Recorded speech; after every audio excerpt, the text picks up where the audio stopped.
లో బాలుడగు సమూయేలు ఇంకనూ ఎదుగుచు దేవుని దయందును చూసావా, మనుషుల దయందును వర్ధిల్లుచుండెను. ఈ మాట ఎవరికి ఉపయోగపడింది? ఆ తర్వాత యేసుక్రీస్తుకు ప్రయోగించాడు దేవుడు.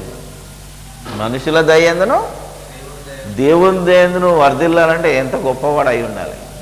అలా మనుషుల దయందు వర్ధిల్లాలి అంటే నీ కొడుకు, నీ పిల్లలు, నువ్వెంతగా దేవునిలో ఉండాలో అది స్త్రీకి ఇస్తున్న పరీక్ష దేవుడు.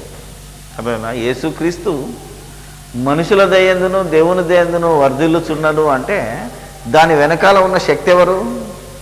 వాళ్ళ అమ్మ, వాళ్ళ తల్లి, వాళ్ళ నాన్న వదిలేశాడు, అందరూ కాదన్నారు. సమాజంలో నీ పిల్లోడు పెద్దోడై అందరి చేత మంచివాడు అనిపించుకొని దేవునిలో కూడా మంచివాడు అనిపించుకోవాలంటే అది తల్లి బాధ్యత. హన్న యొక్క ప్రవర్తన ఎలా ఉందో, పట్టుదల ఎలా ఉందో అది మరియమ్మకు వచ్చింది తర్వాత. అందుకే ముందు సమూయేలు, తర్వాత యేసుక్రీస్తు. దేవుని దయందును మరి మనుషుల దయందును వర్ధిల్లాడంటే ఆమె అంత పట్టుదలగా దేవునికి సమర్పించుకొని తన పిల్లల్ని పరలోకం చేర్చాలని ఎంత ఆశపడదో, దేవుని యొద్ద ఉంచాలని, దేవునికే సమర్పించుకోవాలని. ఎందుకంటే సమూయేలు సామాన్యుడు కాడు, ఇశ్రాయేలీయులను నడిపించిన మహాప్రవక్త. అసలు రాజరికపు వ్యవస్థ కోసం రాజును అభిషేకించిన వాడు, సౌలును, దావీదును, ఆ తర్వాత అనేక మంది రాజులకు కారకుడు. ఆయన పిల్లలు చెడిపోయినా ఆయన మాత్రం దేవునిలో ఒక గొప్ప ప్రవక్తగా మిగిలి చనిపోయిన వాడు తిరిగి సౌలు నాకు సమూయేలు కావాలి అంటే పాతాళ లోకంలో నుంచి పైకి వచ్చినవాడు ప్రవక్త. మొట్టమొదటి వచ్చినవాడు ఆయనే. నీకు తెలుసు, అంతకుముందు చదివితే ఎక్కడన్నా కనపడ్డు. కానీ ఇతడు ఏది సౌలు మహారాజు కర్ణపిశాచి దగ్గరికి వెళ్ళి నాతో దేవుడు మాట్లాడుతున్నాడు, ఏం చేయాలని అతను లాస్ట్కు సోద చెప్పేదాని దగ్గరికి వెళ్తే ఆ సోద చెప్పేది మంత్రాలు చేయకముందే దేవుడు ఈ ఆత్మను, ప్రవక్తల ఆత్మలు ప్రవక్తల చేతిలో ఉన్నవి అని యేసుక్రీస్తు కూడా ఏమన్నాడో తెలుసా? నేను నా ఆత్మను పెడుతున్నాను, తిరిగి తీసుకుంటున్నాను అని. రెండో సమయంలో ఆ మాట రాయబడి ఉంటుంది, జనులను పాతాలను పంపుచు పైదు నడుపుతూ అని చెప్తూ ప్రవక్తల ఆత్మలు ప్రవక్తల చేతిలో ఉన్నవనే మాటను గమనిస్తే సమూయేలు పాతాళ లోకంలోనే పరదైసులో నుంచి అబ్రహాము రొమ్ము మీదకి వచ్చి సమూయేలుతో మాట్లాడి తిరిగి మరలా పాతాళ లోకానికి వెళ్ళిన మహా గొప్ప ప్రవక్త. అంత గొప్ప ప్రవక్త భూమి మీదకి రావాలి, వచ్చినవాడు అంత గొప్పగా దేవునిలో ఎదగాలి అంటే వాళ్ళ అమ్మకు ఎంత కఠినమైన పరీక్ష పెట్టాడో మీరు ఆలోచించండి. కాబట్టి దేవుని యొక్క బహుమానం, దేవుని యొక్క ఆశీర్వాదం ఆలస్యం అవుతుంది అంటే, మీకు పిల్లలు పుట్టడం ఒకవేళ లేట్ అవుతుంది అంటే అది దేవుని యొక్క పరీక్ష అనుకోవాలి. దానికి కావలసినంగా నువ్వు సిద్ధపడాలి, నువ్వు భక్తిలో సిద్ధపడాలి, దేవునిలో ఎదగాలి. ఒకవేళ నీ గర్భంలో ఏదైనా ప్రాబ్లం ఉంటే నువ్వు చూపించుకొని దేవునికి మొరపెట్టి నిజంగా నాకు పిల్లలు పుడితే నీకే సమర్పిస్తాను, అంతేకాని మావాడు పెద్ద పెద్దగా ఏదో లోకాలను భక్షించే లోకంలో ఉండే నాయకుడో, లీడరో, ఇంజనీరో, డాక్టరో కాదు, దేవలోకానికి వెళ్ళగలిగే గొప్పవాడిని నేను నీకు సమర్పిస్తానని ఆ అమ్మ వాగ్దానం చేసింది కనుక సమూయేలు పుట్టాడు.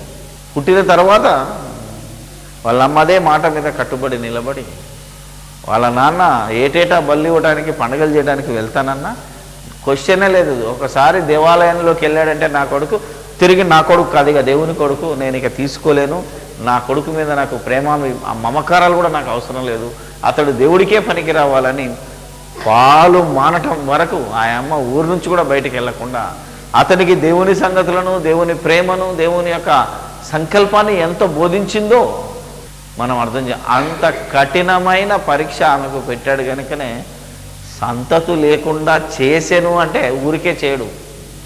ఎందుకంటే మీరు ఫలించి అభివృద్ధి పొంది విస్తరించి భూమిని నిండించడమే దేవుడికి కావాలి. మీకు పిల్లలు పుట్టడమే దేవుడు కోరుకున్న కోరిక. కానీ ఎందుకు ఆపాడు, ఎందుకు చేశాడు అంటే రాబోయే కాలంలో ఒక గొప్ప పరీక్షకు తట్టుకోవాలి సమూయేలు. అలాంటి తట్టుకోవడానికి పెరగాలి అంటే తల్లి తట్టుకోవాలి. ఎందుకంటే పిల్లల యొక్క బాధ్యత తల్లిదే కనుక, నీ పిల్లాడు చెడిపోతున్నాడు అంటే బాధ్యత నీదే కనుక నువ్వు వాడి కోసం ఏమైనా చేయాలి అంటున్నాడు దేవుడు. అందుకే ఎవడైనా తిమోతిలో చూస్తే ఇదే మాటను కనుక గమనిస్తే వీళ్ళ ఆధారాన్ని బట్టి తిమోతిలో ఏమన్నాడు? తిమోతికి రాసిన మొదటి పత్రిక, ఊరికే తిరిగే స్త్రీలు కానీ, పనికి మాలిన స్త్రీలు కానీ, ఏమన్నా కానీ, ఒక పెళ్ళై మౌడు చచ్చిన వాళ్ళు కానీ, ఎవరన్నా కానీ 5:14 ఏమంటున్నాడంటే, కాబట్టి యవన స్త్రీలు వివాహము చేసుకొని పిల్లలను కానీ గృహ పరిపాలన జరిగించు నిందించుటకు ఆ విరోధికి అవకాశం ఇవ్వకుండా వలనని కోరుచున్నాను. అపవాదికి అవకాశం ఎప్పుడు వస్తుందంటే నీ పిల్లలు గాలికి తిరిగిన రోజున. ఎవడికన్నాడురా, ఎవరికన్నదిరా నిన్ను అని ఒకవేళ రోడ్డు మీద పోయేటోడు తిట్టకుండా ఉండాలి అంటే నీ బాధ్యత గృహ పరిపాలన అన్నాడు. అలాంటి వాటికి అలవాటు పడడానికి అన్నకు దేవుడు పరీక్ష పెట్టి ఆ పరీక్షలో అన్న నెగ్గింది.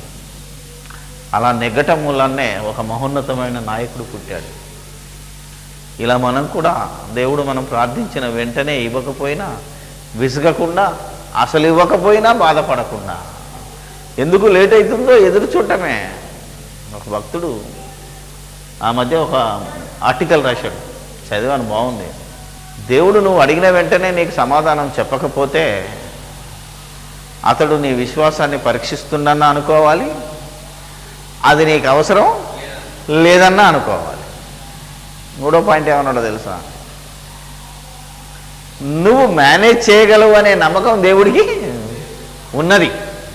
అర్థమైంది? ఇది నేను ఇవ్వకపోయినా మావాడు దాన్ని తట్టుకుంటాడు, మేనేజ్ చేస్తాడు, దాని గురించి ఏం బాధపడడు, దాన్ని అధిగమించగలడు. ఆ అవసరాన్ని తనే ప్రయత్నించి నా అవసరం లేకుండా కూడా తన అవసరాన్ని తను తీర్చుకోగలడనే విశ్వాసాన్ని నీ మీద ఉంచుతున్నాడు అని నువ్వు అనుకోవచ్చు కదా అనే వాదన కరెక్ట్. అది అంత గొప్ప సంగతిని దేవుడు మనకు అన్న యొక్క చరిత్ర ద్వారా, ఇది కథ కాదు, అన్న యొక్క జీవితం ద్వారా మనకు నేర్పిస్తున్నాడు. కనుక సమూయేలు ప్రారంభం అద్భుతమైన ప్రారంభం.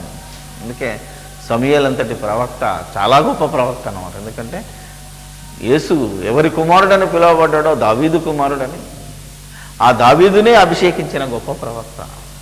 అలాంటి దాంట్లో నుంచి ఒక రావలసిన మహారాజులను సృష్టించడానికి మొట్టమొదటి మహారాజును అభిషేకించిన సమూయేలు వాస్తవంగా అతని గర్భంలో ఉన్న దావీదును అనుకోలేకపోతే ఏమన్నాడంటే అతని వంశంలో నుంచి రాబోయే యేసుక్రీస్తును కూడా అభిషేకించినంతటి గొప్ప ప్రవక్త ఆయన. అలాంటి వాడు భూమి మీద రావటానికి అన్న చాలా కష్టపడింది. అన్న చాలా ఓపికను చూపించింది. అన్న చాలా భక్తి కలిగి ఉన్నది. ఎంత లేట్ అయితే ఆమెలో భక్తి అంత పెరిగిందే తప్ప, ఏమ్మా, ఎంత లేట్ అయితే భక్తి పెరిగిందా తగ్గిందా? పెరిగింది. వాళ్ళందరూ కోపాలు తాపాలు తిట్లు తిరుగుతుంటే విసిగి వేసారిపోకుండా ఇంకా పట్టుదల పెరిగింది. అక్కడికల్లా భర్త కూడా ఏమన్నాడు, ఎందుకమ్మా తాగుతున్నావు, ద్రాక్షారసం తీసేసి మత్తులోంచి బయటికి రా అని అడుగుతున్నాడు. అది మొదటి అధ్యాయం మీరు ఇప్పుడు చదివారు కదా. అంటే నేనేం తాగుతలేను, నా దేవుడికి నేను మౌన రోదన చేస్తున్నాను, మౌనంగా నా బాధ చెప్పుకుంటున్నాను, దేవుడు తప్పకుండా నా మాట వింటాడు అని బహుధైర్యం గలదై ఉన్నది అన్న.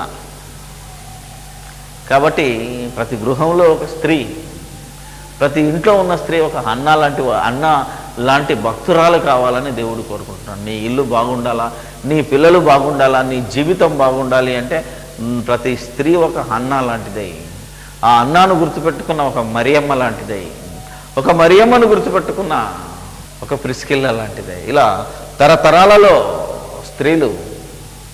స్త్రీలలో ఆశీర్వదింపబడిన మరియా ఎలాంటిది అంటే అన్న కూడా ఆశీర్వదింపబడింది స్త్రీలలో. అంత పట్టుదలతో ఎంత ఆస్తున్నా, తన భర్త ఎంత మన సంపాదనలో పాలు తెచ్చిస్తున్నా నథింగ్ డూయింగ్, నాకు కావాల్సింది నాకు కుమారుడు, ఆ కుమారుడిని నేను దేవునికి అప్పగిస్తా, దేవా నువ్వు నా కుమారుడిని ఇస్తే నీకు ఖచ్చితంగా నీకు ఆయనకే నీకే అప్పగిస్తానని చెప్పి వాస్తవంగా అప్పగించిన ధన్యురాలు. కాబట్టి ఇది జాగ్రత్తగా మీరు ఇంటికి వెళ్ళి మరోసారి చదివి ఇందులో ఉన్న సారాంశాన్ని కనుక మనం తీసుకోగలిగితే ప్రతి గృహము ఒక దేవాలయంగా మారుతుంది, ప్రతి ఇల్లు ఒక దేవాలయంగా మారుతుంది. అన్నాన్ని జ్ఞాపకం చేసుకోండి.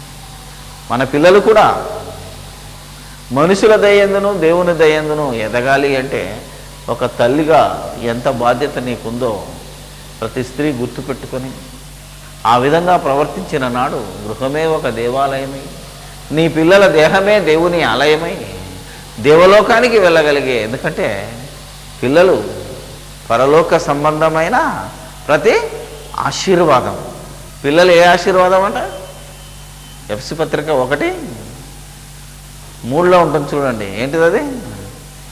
పరలోక సంబంధమైన ప్రతి ఆశీర్వాదం. ఇది మామూలు ఆశీర్వాదం కాదు. లోకాశీర్వాదం అయితే ఎలా ఉంటుందో పరలోక సంబంధమైన ఆశీర్వాదం ఎందుకంటున్నాడు తెలుసా? It's a beautiful thing. ఎఫ్ఎస్సీలకు రాస్తూ 1వ అధ్యాయం 3వ వచనంలో మంచి మాట రాశాడు చూడండి. ఏమంటున్నాడు? ప్రభువైన యేసుక్రీస్తు యొక్క తండ్రియగు దేవుడు స్తుతింపబడునుగాక, ఆయన క్రీస్తునందు పరలోక విషయములలో ఆత్మ సంబంధమైన ప్రతి ఆశీర్వాదమును మనకు అనుగ్రహించెను అంటున్నాడు. అంటే పిల్లలు ఏ లోక సంబంధమైన ఆశీర్వాదాలట? పరలోక సంబంధమైన ఆశీర్వాదం. చెప్పండి చూద్దాం. ఇల్లు ఇచ్చాడు అనుకో, ఏ ఆశీర్వాదం అది? ఉద్యోగం ఇచ్చాడనుకో, అంతస్తులు ఇచ్చారనుకో, ఆస్తులు ఇచ్చాడనుకో, అవి ఏ ఆశీర్వాదాలు? లోక సంబంధమైన, శరీర సంబంధమైన. ఈ లోకంతో పాటు నాశనం అయిపోతాయి. లోకం పోయినాడు ఇవి పోతాయి. లేకపోతే ఈ లోకం నుంచి నువ్వు పోయినాడైనా నీకు సంబంధం లేదు కనుక ఇది లోక సంబంధం. కానీ నీతో పాటు పరలోకం తీసుకువెళ్ళవలసిన, నీకు పరలోకం పంపించే ఒకే ఒక ఆశీర్వాదం, నువ్వు పరలోకానికి చేర్చగలిగే ఆశీర్వాదం ఏంటిది? అందుకే అన్నాడు పరలోక సంబంధమైన ఆశీర్వాదం. పిల్లలు పరలోక సంబంధం అంటే నువ్వు ఎంతమందిని కంటే అంతమందిని ఎక్కడికి పంపించగలవు? పరలోకానికి పంపించగలవు. ఎందుకంటే పిల్లలు పరలోకం నుంచి వచ్చిన వాళ్ళు కనుక తిరిగి పరలోకం పంపాలి అంటే ఏమీ పోవు. ఇక్కడ మనం సంపాదించిన వాటిలో ఏమండి, మనం సంపాదించిన దాంట్లో కానీ మనది నాది అన్న వాటిలో పరలోకం పోయేదేది నీ పిల్లలే. ఇంకెవ్వరిని పంపించలేవు నువ్వు. అంటే నువ్వెంత నీకెంత ఆధిక్యత ఉంది, పిల్లలు కన్నవారికి ఎంత గొప్పతనమో చెప్పండి. అందుకే స్త్రీని ఏమన్నాడో తెలుసా? చిరంజీవి సౌభాగ్యవతి అని పెద్దలు అన్నారు తెలుసా? ఏమంటారు? అమ్మాయికి పెళ్ళికి ముందు ఏం రాస్తాం? మామూలుగా కూడా చిరంజీవి లక్ష్మీ సౌభాగ్యవతి. ఎందుకంటే లక్ష్మి అనగానే ధనం కాబట్టి, మళ్ళీ ఏదో వేరే అర్థం తీసుకుంటానని నేను ఆ మాట పలకలేదు. కానీ లక్ష్మి అంటే ధనం అయితే నువ్వు ఎందులో భాగ్యవంతురాలివి, ధనవంతురాలివి? పిల్లల విషయంలోనే ధనవంతురాలివి కనుక ఎక్కువ మంది పిల్లలకు అంటావు కనుక నేను లక్ష్మీ సౌభాగ్యవతి అన్నారు. అంటే పరలోకంలో ఆస్తిని సంపాదించావు నువ్వు. ఎంతమందిని పరలోకానికి పంపిస్తావో అంత ధన్యురాలవు నువ్వు. పరలోకంలో నీ ఒక కొడుకు కోసం, ఒక కూతురు కోసం, మరి పిల్లల కోసం నువ్వు ఆస్తి సంపాదించగలుగుతున్నావు అంటే భూమి మీద ఎంత సంపాదిస్తావు? హైటెక్ సిటీ దగ్గర ఎకరం సంపాదించి నా కొడుకు ఇచ్చాను, 4 కోట్లు ఇచ్చాను అనుకున్నావేమో. కానీ ఆ 4 కోట్లు ఎందుకు పనికిరావు? ఎందుకంటే 1 కోటి కాదు కదా, 1 ఫీటు జాగా నువ్వు పరలోకంలో సంపాదించగలిగితే నీ పిల్లల కోసం నువ్వెంత ధన్యురాలవో, నువ్వెంత ధనవంతురాలవో, నువ్వెంత భాగ్యవంతురాలవో దేవుడు చెప్తున్నాడు. అందుకే పూర్వకాలంలోనూ బిడ్డలను ఎక్కువ మందిని కంటే ఏమనేవాళ్ళు? పిల్లల్ని కన్నవాళ్ళని ఏమనేవాళ్ళంటే భాగ్యవంతులు అనేవాళ్ళు. అంతే కదా, ఎక్కువ మంది పిల్లల కంటే వాళ్ళే భాగ్యవంతులు అనేవాళ్ళు. ఇప్పుడు లేదు అది. ఎందుకంటే లోకంలో జనాలు ఎక్కువైపోయి పాపం ముదిరి ఒక్కరు చాలు. మొన్నటిదాకా ఏమన్నారు? 2 లేక 3 అని మొన్నటిదాకాని. ఇప్పుడేమన్నారు? 2 చాలని. ఇప్పుడైతే ఏమంటారు? 1 ముద్దట. ఆలోచించగలిగితే నిజంగా దేవుడిచ్చే ఆశీర్వాదాన్ని, పరలోకపు పంపే ఆశీర్వాదాలని ఎంతగా మనం కట్ చేసుకుంటున్నామో. 3కి ఆపరేషన్ చేయించుకున్నందుకు నేను చాలా బాధపడ్డాను. ఇది అర్థమైన తర్వాత. అర్థం కానప్పుడు 3వ వాడు పుట్టినందుకే బాధపడ్డాం. అంతే కదా, 2 చాలని. వద్దనంగా 3వ వాడు పుట్టాడు నాకు అనుకున్నాం. ఒకవేళ ఆలోచిస్తే అప్పుడు తెగ బాధపడ్డాం. కానీ ఇది చదివిన తర్వాత ఇప్పుడు బాధ ఎలా ఉంటుంది అంటే, ఈ ముగ్గురు పరలోకం వెళ్ళాలి. నువ్వు కన్నా ముగ్గురు పరలోకం వెళ్ళినప్పుడే నీ జీవితం ధన్యమవుతుంది, లేకపోతే కష్టం. నువ్వు ఒక్కరిని కన్నా, ముగ్గురిని కన్నా, నలుగురిని కన్నా వాళ్ళను పరలోకం పంపించగలిగిన రోజున నువ్వు ధన్యురాలు అవుతావు కనుక, అలా ఒకే ఒక్క కొడుకును స్టార్టింగ్ నుంచే పరలోకం కోసం పనిలో అప్పగించిన అన్న ఎంతటి ధన్యురాలో, ఎంతటి పవిత్రురాలో, ఎంతటి పరిశుద్ధురాలో, ఎంతటి ఆశీర్వదింపబడినదో మనం ఆలోచించగలిగితే, అన్న జీవితం ద్వారా మనం నేర్చుకునేది అది. ఆ రోజు మనం ఆలోచిస్తే ఇంకా దాని తర్వాత మరియమ్మ కూడా యేసుక్రీస్తును ఎంతగా పెంచిందో, ఈరోజు స్త్రీలలో ఆశీర్వదింపబడినదానా అని మరియమ్మ గురించి ఆ రోజు ఒక భక్తురాలు ప్రార్థన చేసింది అంటే ఎలిజబెత్.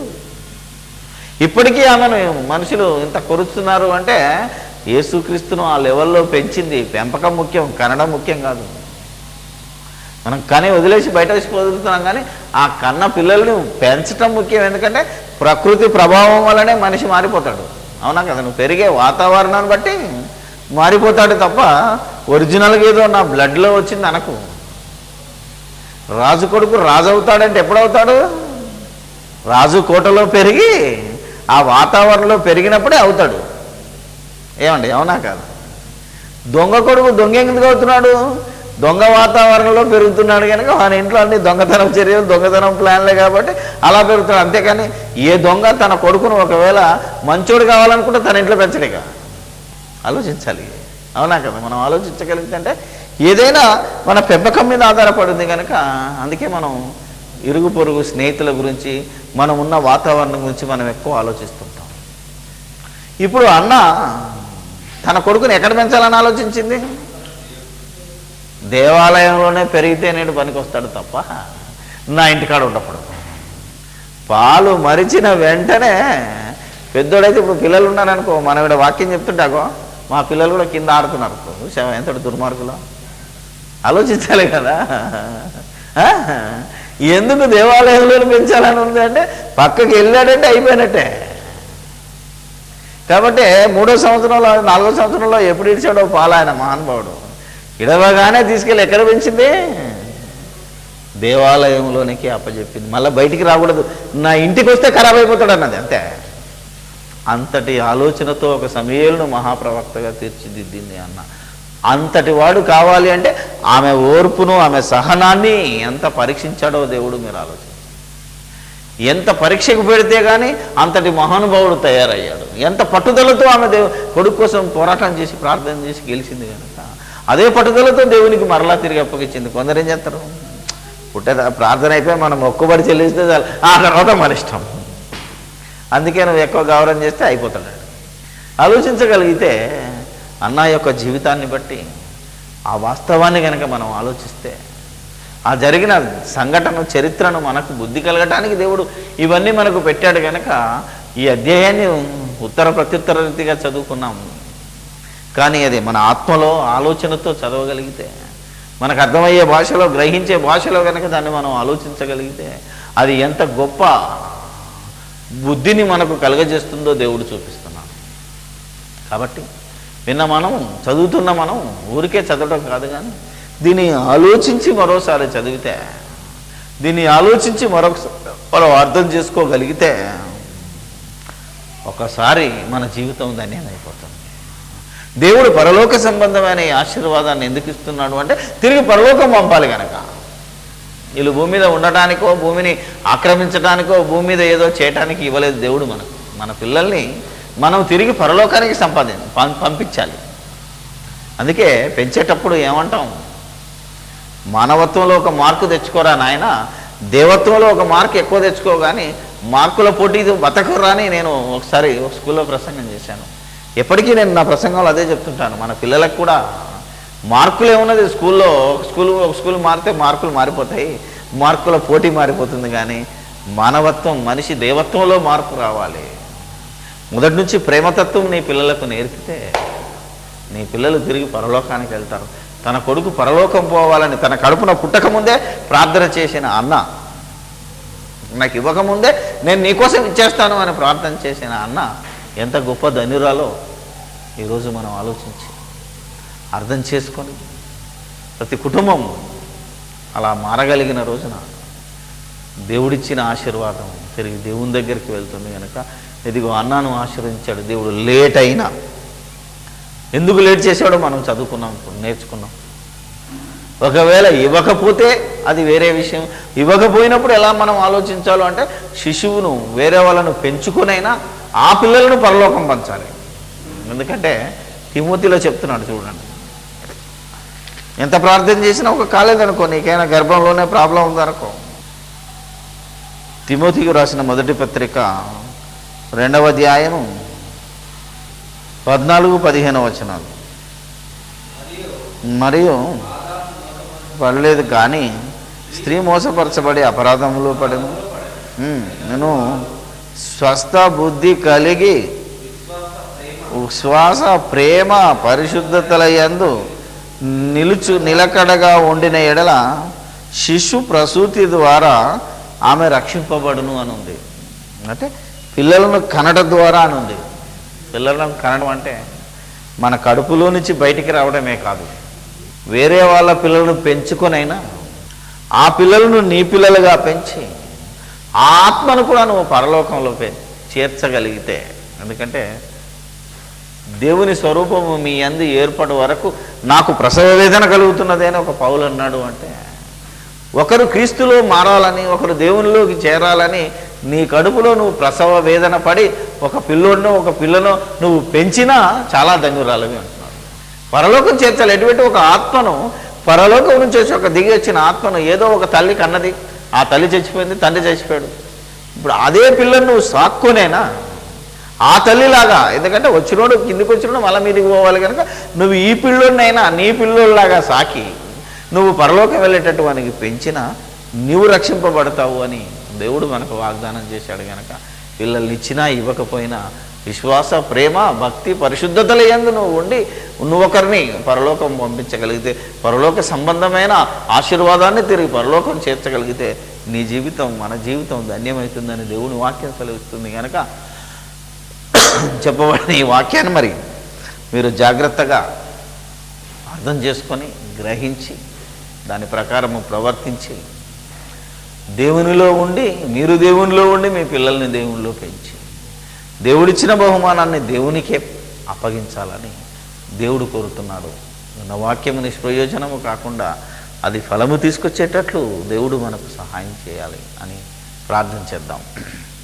పరిశుద్ధుడా, ప్రేమ నమ్మకం కలిగిన మా దేవుడా, సర్వేశ్వరుడా, సకల ఆశీర్వాదాలకు కారణభూతుడా, మమ్మల్ని అందరినీ కన్న తండ్రి, యేసుక్రీస్తు యొక్క రక్తం ఇచ్చి కొనుక్కున్న తండ్రి, ఈరోజు దేవా మరి అన్న యొక్క జీవితాన్ని మాకు మరి బుద్ధి కలిగేటందుకు చూపించిన దేవుడా మీకు స్తోత్రాలు చెల్లిస్తూ, ప్రతి స్త్రీ ఒక అన్న కాగలిగితే, అన్న లాంటి పట్టుదల కలిగి ప్రార్థన చేసినప్పుడు ఇచ్చిన, ప్రార్థన చేయకుండానే ఇచ్చిన పిల్లలను నీకోసం పెంచగలిగేటట్టు, పిల్లలు పుట్టకపోయినా అనేక మందిని దేవా మరి పెంచి పెద్ద చేసి నీ లోకానికి తన పిల్లలుగా అప్పగించబడిన జీవితమే ధన్యమైనదని జ్ఞాపకం చేసుకొని ఎంతోమందిని చిన్నపిల్లలను మరి తండ్రులను పెంచుకునైనా, ప్రసూతి అనగానే డైరెక్ట్గా కన్నట్టు కాకుండా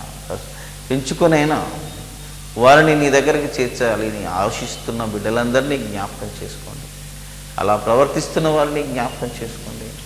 మా పిల్లలను కూడా జ్ఞాపకం చేసుకొని అనేక మందిని మరి పిల్లల్ని కంటున్నాం తప్ప ఎన్నో బాధ్యతల వల్ల బరువుల వల్ల వదిలేసి వెళ్తున్నాం. ఇకనైనా మరి బుద్ధి తెచ్చుకొని భయముతో స్వస్థ బుద్ధితో దేవా మీరిచ్చిన ఆస్తిని మీ యొద్దకు చేర్చగలిగే వారమే అయి ఉండగలుగునట్లు సహాయము దయచేయమని సమస్తము మీకే స్తుతి స్తోత్రాలు చెల్లిస్తూ మా ప్రభువైన యేసుక్రీస్తు పేరిట ఈ ప్రార్థన మీకు సమర్పిస్తున్నాము తండ్రి. నేను మీకు అప్పగించిన దానిని ప్రభువు పొందుతిని. ప్రభువు అప్పగింపబడిన రాత్రి ఒక రొట్టెను ఎత్తుకొని రొట్టెలు ఎత్తుకొని కృతజ్ఞతాస్తుతులు చెల్లించి కృతజ్ఞతాస్తుతులు చెల్లించి దానిని విడిచి ఇది ఈ కొరకైన నా ఈ శరీరం కొరకైన నా శరీరం నన్ను జ్ఞాపకం చేసుకున్నట్లే నన్ను జ్ఞాపకం చేసుకున్నట్టుగా దీనిని చేయుడని చెప్పాను. ఆ ప్రకారమే భోజనమైన పిమ్మట ఆ రొట్టె తిన్న వెంటనే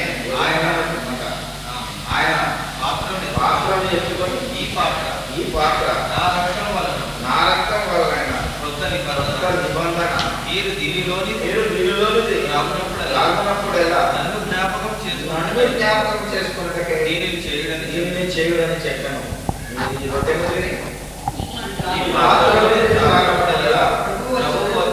వచ్చు వరకు ఆయన మరణమును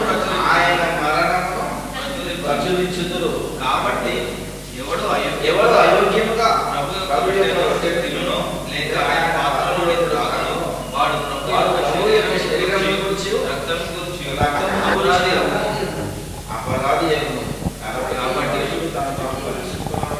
అలా చేసి ఆ రొట్టెను తిని ఆ పాత్రలో త్రాగవలెను. ప్రభు శరీరం వివేచింపక తిని త్రాగువాడు తనకు శిక్షావిధి కలుగుటకే తిని త్రాగునన్నాడు. ఇందువలనే మీరు అనేకులు బలహీనులు ఉన్నారు. చాలా మంది చచ్చిపోయి ఉన్నారు. అన్నంలో ఉన్న వాళ్ళట ఈ రొట్టె ద్రాక్షారసాన్ని ఎందుకు తింటున్నారో తెలియక తిని ఏదో సరదాగా తినడానికే సంఘానికి వచ్చి ఆదివారం చాలా చర్చల్లో చూస్తే మొదటి ఆదివారం బల్లాక పుల్లిట్టుకుంటుంది, మూడో ఆదివారం బల్లాక పుల్లిట్టుకుంటారు. మగలేదు వాళ్ళ తినడానికే వచ్చేవాళ్ళు చాలా మంది ఉన్నారు. సిద్ధపడి తినడానికి వస్తారు. ఒక వారం తింటారు, ఒక వారం తింటారు. అది మహాభయంకరం. ఎందుకంటే ఇది నన్ను జ్ఞాపకం చేసుకుంటే చేయుడి అన్నాడు. కాబట్టి ఈ యొక్క రొట్టె ద్రాక్షారసం నువ్వు తప్పు చేసినందుకు కాదు, నువ్వు సిద్ధపడినందుకు కాదు తినడం. ఎందుకు తినాలి అంటే యేసు ప్రభువుని జ్ఞాపకం చేసుకోవడానికే తినాలి. ఇక్కడికి వచ్చి నేను పాపిని దుర్మార్గుని, నన్ను నా దుర్మార్గం నుంచి కాపాడని నీ పాపాన్ని నువ్వు జ్ఞాపకం చేసుకోవడం కాదు. నువ్వు పాపం చేస్తున్న ప్రతిదీ ఆయన తెలుస్తుంది కనుక నువ్వు మళ్ళీ ఆయన చెప్పవలసిన పని లేదు కనుక. అవునా కదా? నేను పాపని దౌర్భాగ్యం తెలవాలి ఆలోచించగలిగితే. కాబట్టి కనీసం రోజు అది జ్ఞాపకం చేసుకోవాలి. నీ పాపాన్ని రోజు రాత్రి పడుకునేటప్పుడు చేసినప్పుడు నీ బతుకులో లేకపోతే ఇలా ప్రార్థన చేసుకోవచ్చు. కానీ చర్చిలోకి వచ్చి సంఘంలోకి వచ్చి ఇక్కడ ఇది తినడానికి ముందు కేవలం యేసు ప్రభువును మాత్రమే జ్ఞాపకం చేసుకోవాలి. యేసు ప్రభు ఈ లోకంలో ఉన్నప్పుడు ఎన్ని శ్రమలు పడ్డాడో ఆయనలాగా నేను పడుతున్నానా, ఆయన కోసం నేను పడుతున్నానా, ఈ లోకంలో అనేక మందిని రక్షించడానికి యేసయ్య ఎంత శ్రమపడి తన శరీరాన్ని శిలువలో తన ప్రాణాన్ని అర్పించాడో ఆ ప్రభు యొక్క పని, ఆయన శరీరాన్ని తింటూ ఆయన రక్తాన్ని తాగుతున్నా నేను ఆయన పని కోసం నేను నా శరీరాన్ని నిలబడుకుంటున్నానా, నేను నా శరీరాన్ని అప్పగించుకుంటున్నానా, నేను నా శరీరానికి వేదన బాగా అనుభవిస్తున్నానా అని జ్ఞాపకం చేసుకోవడమే ఆయనని జ్ఞాపకం. అలాగే మరొక మాట ఏంటంటే నన్ను జ్ఞాపకం చేసుకోమనంటే మనిషిని జ్ఞాపకం చేసుకోవడం అంటే నువ్వు గొప్పోడివి, నువ్వు గొప్పోడు అని కాదు. ఆయన చెప్పిన మాట ప్రకారంగా, నేను చెప్పు మాటల ప్రకారంగా మీరు చెయ్యక ప్రభువా ప్రభువా అని నన్ను పిలుచుటే ఎందుకు అన్నారు. కాబట్టి ప్రభువా నువ్వు గొప్పోడివి, ప్రభువా నా కోసం చచ్చిపోయావు అనేది ఒకవేళ నువ్వు జ్ఞాపకం చేసుకునే విధానం అయితే అది కొత్తమే. ఆయన మాట ప్రకారంగా ఊరికే నన్ను ప్రభు అనకాని అని మరి ఏం చేయాలి? ఆయన చెప్పు మాటల ప్రకారంగా చెయ్యాలి. అంటే తిట్టిన వాళ్ళని తిట్టకుండా, కొట్టిన వాళ్ళని కొట్టకుండా, నిన్ను హింసించే వారి కోసం ప్రార్థన చేయడమే ఆయన జ్ఞాపకం. అర్థం కదా? యేసు ప్రభువు తిట్టి ఉమ్మేసి పల్లెలో పొడిస్తే ఏమన్నాడు? దేవాలయం ఏమి చేయించున్నారా మీరు ఎరగరు. వాడు ఎంత దుర్మార్గంగా యేసు ప్రభువును తిట్టినా ఉమ్మేసినా ప్రభు ఏమన్నాడంటే మీరు ఏమి చేయించున్నారా? అది యేసు ప్రభుని జ్ఞాపకం చేసుకోవడం. నువ్వు అలా అన్నావు ప్రభు అని కాదు, నేను ఇలా ఉంటాను ప్రభువా, అవునా కదా, నేను ఇలా ఉన్నానని చూపించడం. ఆయనకి ఏమో వెళ్ళినప్పుడు సర్వలోకానికి వెళ్ళి సర్వ సృష్టికి సువార్తను ప్రకటించుడి అన్నాడు. అంటే ఆయన చెప్పిన మాటలు బయట చెప్పడమే ఆయన జ్ఞాపకం చేస్తుంది. నువ్వు చాలా జ్ఞాపకం ఉంటామన్నాని ఎవరన్నా ఒకవేళంటే నేను చెప్పిన పని మాత్రం మర్చిపోయేవారు. జ్ఞాపకం ఇవ్వాలి, మొహం జ్ఞాపకం ఇవ్వాలి, వేస్ట్. నా శరీరం జ్ఞాపకం ఉండడం వేస్ట్ కనుక నా ఆకారం జ్ఞాపకం కూడా కాదు, నేను చెప్పిన పని అందుకే పని చెయ్యాలి అంటున్నాడు ఇక్కడ. తిన్నోడు పని చేయాలి. ఎవడు అయోగ్యంగా పుచ్చుకుంటాడో అన్నాడు. అంటే అయోగ్యత అంటే ఈ పని చెయ్యకుండా